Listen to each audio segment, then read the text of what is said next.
নরকে মজে তার দুঃখ কখনে না যায়। ওরে আমার অবুঝ মন, করবি যদি হরির সাধন আগে দৃঢ় করি ধর গুরু। হরি বল হরি বল। তোমরা যদি আমাকে পেতে চাও, ভগবানকে যদি লাভ করতে চাও, আগে গুরুচরণ আশ্রয় করো। এখন আপনারা বলবেন, আশিস বাবু গুরুদেবকে কেন মাঝখানে টানছেন? গুরুচরণ না আশ্রয় করলে কি নয়? গুরুদেব আসবে, মাসে মাসে বেতন নেবে, চাল নেবে, মূল্য নেবে, কলা নেবে, দক্ষিণা নেবে, তা এত কিছু যে নেবে তাকে কেন মাঝখানে টানছে? আপনাদের এটা কথা নয়। একটা শিক্ষিত ছেলে রামকৃষ্ণ ঠাকুরকে প্রশ্ন করেছিল, ও ঠাকুর, আমার তো জ্ঞান আছে, আমার বুদ্ধি আছে, আমি মন্ত্রপাঠ করতে জানি, লেখাপড়া জানি, আমি তো সরাসরি পূজা করে মায়ের কৃপা লাভ করবো, মাঝখানে গুরুরূপী পাত্রটাকে কেন রাখবো? সঙ্গে সঙ্গে রামকৃষ্ণ ঠাকুর নরেনকে বলেছিল, এই নরেন, যা মায়ের ভোগের ঘরে রান্না হচ্ছে, ওখান থেকে একটু আগুন নিয়ে আয় তো। নরেন্দ্রনাথকে যেই রামকৃষ্ণ ঠাকুর বলল, নরেন্দ্রনাথ তাড়াতাড়ি করে রান্নাঘরে ঢুকে একটা জ্বলন্ত কাঠ নিয়ে ঠাকুরকে বলছে, ও ঠাকুর, এই নাও আগুন নিয়ে এসেছে। ঠাকুর সঙ্গে সঙ্গে নরেনকে বলছে, হ্যাঁ রে নরেন, তোকে তো আমি আগুন আনতে বলেছি, তোকে তো কাঠ আনতে বলিনি। হ্যাঁ, তোকে তো আগুন আনতে বলেছি, তোকে তো কাঠ আনতে বলিনি, তুই কাঠ কেন নিয়ে আসলি? নরেন্দ্রনাথ রামকৃষ্ণ ঠাকুরকে বলছে, সাধে কি তোমাকে খেপা ঠাকুর, পাগল ঠাকুর বলে? লোকে বলে ঠিকই করে, আমিও বলবো তুমি খেপা ঠাকুর, পাগল ঠাকুর। আগুনকে কখনো খালি হাতে ধরে আনা যায়? কি গো মা, আগুনকে খালি হাতে ধরে আনা যায়? আগুনকে খালি হাতে ধরে যা আনা যায়, হাতটা পুড়ে যাবে না আমার? সঙ্গে সঙ্গে নরেন্দ্রনাথকে রামকৃষ্ণ ঠাকুর বলছে, হ্যাঁ রে শালা, তোর প্রশ্নের উত্তর তুই পেয়ে গেছিস। আগুনকে যেমন খালি হাতে ধরে আনা যায় না বলে তুই কাঠটাকে আশ্রয় করে আগুনটাকে এনেছিস, তেমনি খালি হৃদয় দিয়ে কখনো গোবিন্দকে ধরা যায় না রে পাল্লা। হরি বল হরি বল। তুই যেমন কাঠটাকে আশ্রয় করে আগুনটাকে এনেছিস, তেমনি গুরুরূপী পাত্রটাকে আশ্রয় করে গোবিন্দের ভজন সাধন করতে হবে, তবে তাকে পাওয়া যাবে, না হলে তাকে পাওয়া যাবে না।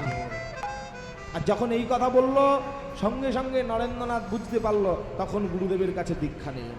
তাই আজকে শ্রীমান মহাপ্রভু তেমনি আমাদেরকে শিক্ষা দিচ্ছেন, শোনো, আমার চরণে এসে বললে আমার কৃপা পাবে না, আগে গুরুচরণ আশ্রয় করো, অর্থাৎ আমার দাদা নিতাই চাঁদের কৃপা লাভ করো, তাহলেই তোমরা আমার কৃপা পাবে। আর যখন এই কথা বলল, সঙ্গে সঙ্গে মহাপ্রভুর দেখছে ভক্তরা গিয়ে নিতাই চাঁদের চরণে পড়ছে, আর নিতাই কৃপা লাভ করবার পর মহাপ্রভু সবাইকে কৃপা করছে। আচ্ছা বাবা, একটা কথা বলুন তো, আমরা মানুষ হয়ে বিচার করি, হাঁড়ি, মুচি, চণ্ডাল, বাগদি, কামার, তেলি, হ্যাঁ, ডোম, কিন্তু ভগবান কোনোদিনও বিচার করেছে জাতপাতের? ভগবান কোনোদিনও জাতের বিচার করেন না। ভগবান সকল বর্ণের মানুষকে হরিনাম প্রচার করেছেন, সকল বর্ণের মানুষকে হরিনামের বন্যায় ডুবিয়েছেন, তাই না? মলয় চাঁদ কাজীর মতো মুসলমান, তাকেও কিন্তু কোল দিয়েছে, হরিদাস ঠাকুরকে কোল দিয়েছে, তাই না? সকল বর্ণের জগায় মাধায়ের মতো পাপীকেও কোল দিয়েছে। তাই পদকর্তা একবারে পদের শেষ প্রান্তে গিয়ে বলছে, দেখো, যবনেও নাচে গায়ে লয় হরিনাম, যবনেতে নাচে গায়ে লয় হরিনাম, যবনেতে নাচে গায়ে লয় হরিনাম। তোরা দেখে যা জানা,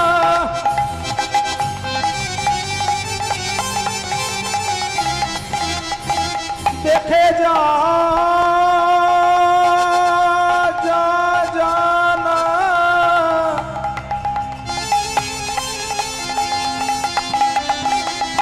দেখে জানা রে,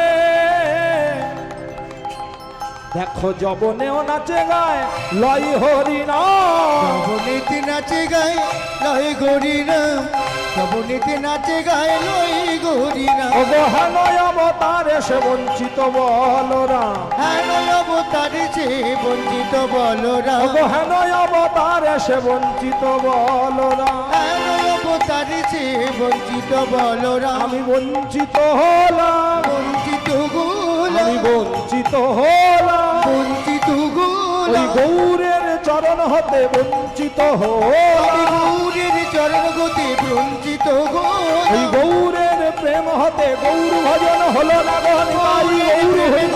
গৌর ভজন হলো না, গৌরের প্রেমে গতি বঞ্চিত গোলাম, বঞ্চিত গোলাম। হেনয় অবতারে সে বঞ্চিত বলরাম, হেনয় অবতারে সে বঞ্চিত বলরাম। ভক্তমণ্ডলী মায়েরা, গৌরচন্দ্রিকার এখানে বিশ্রাম দিলাম, এইবার লীলা মাধুর্য আস্বাদন করব।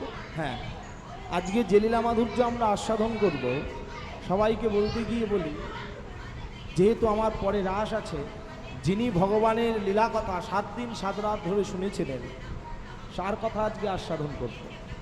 শুনেও যে ভগবানকে পাওয়া যায়, শুনে ভগবানকে কিভাবে লাভ করা যায় সেই কথা আজকে আস্বাদন করব। আমরা তো সবসময় ভগবানের লীলা কথা শুনছি, কিন্তু ভগবানের কথা শুনে কিভাবে ভগবানকে লাভ করব, কে পেয়েছিলেন ভগবানকে শুনে, সেই লীলা মাধুর্য আস্বাদন করব।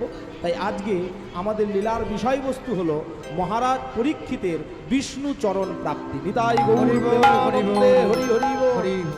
সবাই মিলে আস্বাদন করব অতীব সুন্দর লীলা। তবে একটা কথা বলি, গৌরচন্দিকা গাইলাম, যেহেতু এটা কৃষ্ণলীলা পর্যায়ের একটি লীলা, আমরা সবাই মিলে একটু হাতে তালি দিয়ে রাধা নাম গাইতে গাইতে বৃন্দাবন ধামে যাব, তারপরে আমরা লীলা মাধুর্য আস্বাদন করব। কেমন? সবাই মিলে বলুন, রাধা রানী কি, শ্যাম সুন্দর কি, কিষণ কানাইয়া লাল কি। আচ্ছা, একটু হাতগুলো সবাই তোলা যায়, উলুধ্বনি দেওয়া যায়।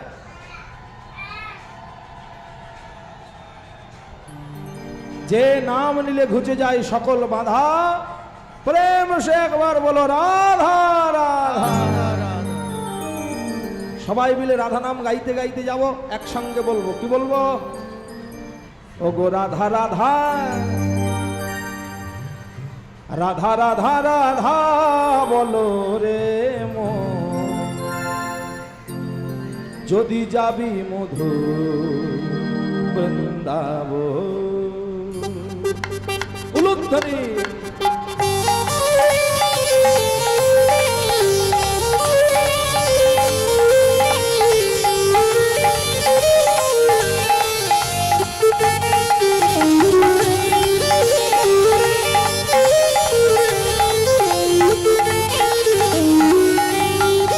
রাধা রাধা রাধা রাধা রাধা রাধা রাধা বলো ওরে মন, যদি যাবি মধুর বৃন্দাবন। রাধা বড়া বলো রে মন, যদি যাবি মধুর বৃন্দাবন। রাধে রাধে রাধে রাধে রাধে রাধে রাধে ও রাধে রাধে রাধে রাধে রাধে রাধে রাধে। ও রাধা রাধা, ও রাধা রাধা, ও রাধা রাধা রাধা বলো ওরে মন। পেছন বেঞ্চের ছেলে মেয়েগুলো সব সময় ফাঁকিবাজ, ওরা পড়া করবে না আর পেছন দিকে গিয়ে বসবে। এই যে যারা পেছন দিকে মায়েরা বসে আছো, একটু হাতগুলো তোলা যায়।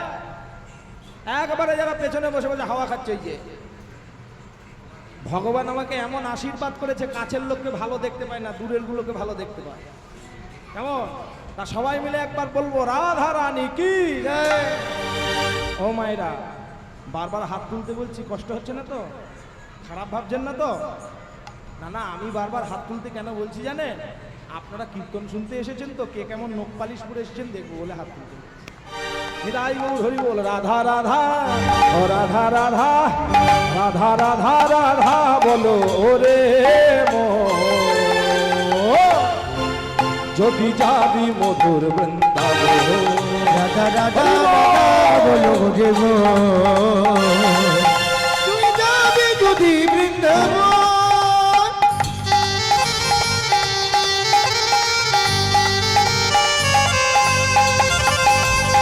উলুধ্বনি উলুধ্বনি।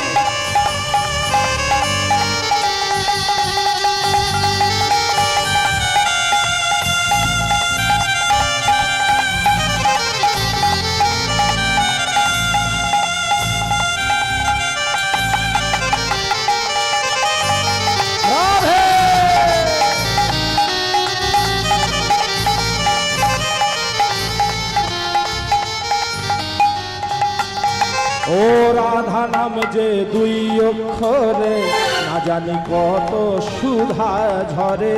রাধা নামে দুই অক্ষরে, না জানি কত সুধা ঝরে। ও রাধা নাম যে দুই,